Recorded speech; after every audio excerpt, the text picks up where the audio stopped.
नमस्ते बच्चों। अपनी यूनिट का लास्ट जो टॉपिक है वो है colour of transition metal complex. Colour of transition metal complexes. तो जो आपके ट्रांजिशन मेटल कॉम्प्लेक्सेस है बच्चों, वो कलर्ड कॉम्प्लेक्स बनाते हैं। ये आपको पहले ही बताया था। कलर्ड की क्यों बनाते हैं? क्योंकि जो आपका डी सब शेल है वो डी जरने से उसकी स्प्लिट हो जाती है, यानी कि वो दो शेल में T2G और EG, तीन ऑर्बिटल इसमें और दो ऑर्बिटल इसमें। T2G और EG दो सब शेल में टूट जाती है। ऑक्टाहेड्रल का एग्जांपल ले रहे हैं हम। तो जो इलेक्ट्रॉन है वो लोअर लेवल से हायर लेवल में एक्साइट होके जाएगा, एनर्जी कुछ रेडिएशंस एब्जॉर्ब करके।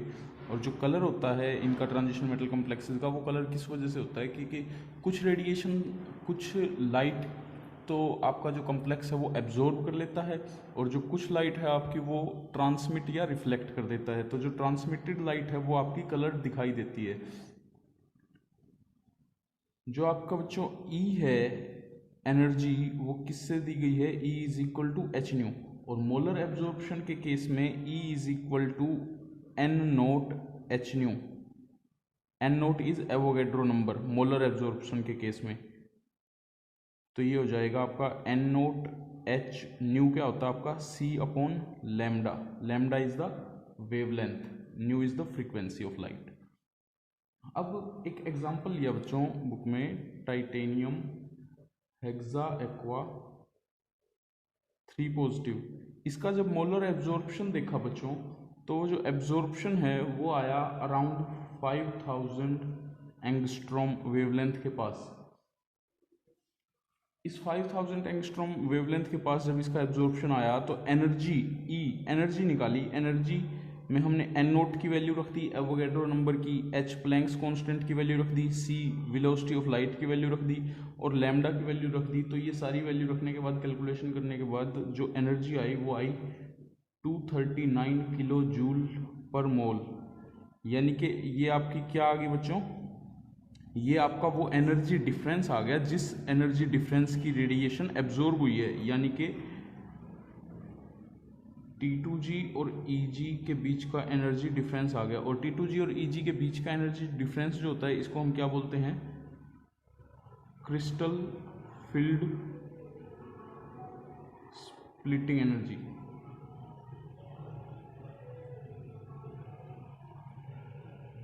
तो इस तरीके से हम एब्जॉर्बेंस से कितने वैल्यू पे एब्जॉर्ब होने लग रहे हैं आपका, एब्जॉर्बेंस से हम क्रिस्टल फील्ड स्प्लिटिंग भी निकाल सकते हैं। अब जैसे हमें पता है बच्चों कि जैसे हम वीक लिगेंड लाइक वाटर से इंटरमीडिएट लिगेंड लाइक अमोनिया और उसके बाद स्ट्रॉन्ग लिगेंड लाइक साइनाइड की तरफ जाते हैं। ये वीक लिगेंड है, ये स्ट्रॉन्ग, ये उससे भी ज़्यादा स्ट्रॉन्ग साइनाइड लिगेंड। तो जैसे जैसे हम लिगेंड को स्ट्रॉन्ग करते जाते हैं, वैसे वैसे आपकी जो क्रिस्टल फील्ड स्प्लिटिंग एनर्जी है, ये जो आपकी क्रिस्टल फील्ड स्प्लिटिंग एनर्जी है ऑक्टाहेड्रल कॉम्प्लेक्सेस के केस में डेल्टा O, ये इंक्रीज होती जाएगी। जितनी ज़्यादा crystal field splitting energy increase होती जाएगी, तो जो फ्रीक्वेंसी है, जो न्यू है, वो आपकी वैल्यू इंक्रीज होती जाएगी, या फिर यूं कहें लैम्डा जो है वो आपकी डिक्रीज होती जाएगी। ज़्यादा एनर्जी की वेवलेंथ या फिर कम वेवलेंथ की रेडिएशन जो है वो आपका कॉम्प्लेक्स जो है एब्जॉर्ब करेगा, उसके कोरस्पॉन्ड उसका जो रेसिप्रोकल रेडिएशन होएगी वो आपका कॉम्प्लेक्स, जितनी ज़्यादा वेवलेंथ की रेडिएशन आपका कॉम्प्लेक्स एब्जॉर्ब करेगा, उसके रेसिप्रोकल वाली वेवलेंथ की रेडिएशन को वो एमिट करेगा, या फिर उसके अपोजिट वाला कलर वो शो करेगा। अगर हायर फ्रीक्वेंसी एब्जॉर्ब कर रहा है तो फिर वो लोअर फ्रीक्वेंसी को ट्रांसमिट करेगा। इसके बाद नेक्स्ट है बच्चों colour of copper sulphate .5H2O। अब कॉपर सल्फेट, ये जो कॉन्फ़िगरेशन है कॉपर सल्फेट की, इसमें कॉपर D9 कॉन्फ़िगरेशन में है। D9 कॉन्फ़िगरेशन को हम एक तरीके से कैसे पढ़ेंगे? होल फॉर्मूलेशन कि इसमें सभी के सभी D सबशेल फील्ड हैं, सिर्फ एक में एब्सेंस ऑफ इलेक्ट्रॉन है, उसको हम क्या बोलेंगे? Whole formulation. तो इसमें ट्रांजिशन कौन करेगा? इलेक्ट्रॉन ट्रांजिशन करने की बजाय इसमें हम क्या कहेंगे कि इसमें होल ट्रांजिशन करने लग रहा है।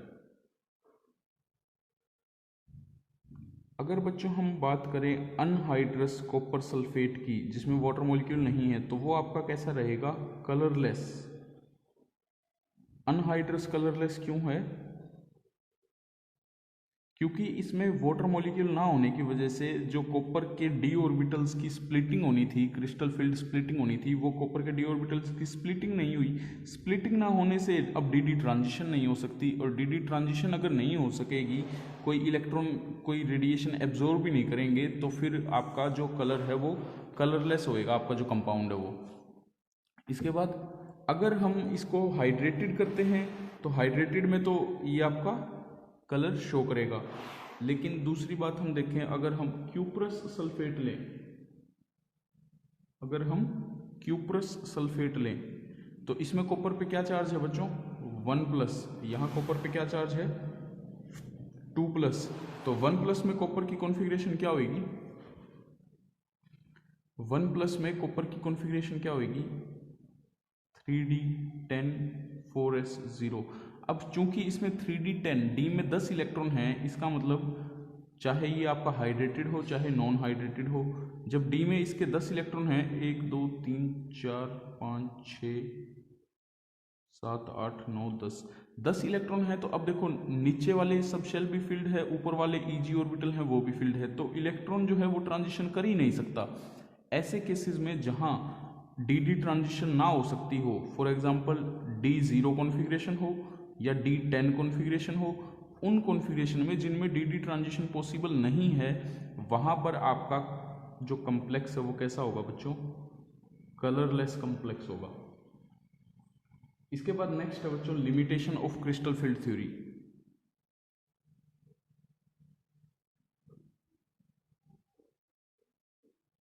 Limitation of crystal field theory. तो बच्चों क्रिस्टल फील्ड थ्योरी ने कुछ फैक्टर्स एक्सप्लेन कर दिए, कुछ प्रॉपर्टीज एक्सप्लेन कर दी जो आपकी वैलेंस बॉन्ड थ्योरी एक्सप्लेन नहीं कर पाई थी, जैसे कि colour of transition metal complex, इनकी magnetic property transition metal complex की। लेकिन फिर भी कुछ पॉइंट ऐसे रह गए बच्चों जो आपकी क्रिस्टल फील्ड थ्योरी एक्सप्लेन नहीं कर सकी, या फिर कुछ इसने कंसेप्ट को मतलब कंसिडरेशन में नहीं लिया, कुछ कंसेप्ट को। फॉर एग्जांपल जो क्रिस्टल फील्ड थ्योरी है, इसने आपके सभी के सभी जो मेटल लिगेंड बॉन्ड है वो कैसे मान लिए? 100% आयनिक बॉन्ड मान लिए। तो इसने क्या कर दिया? Covalent character,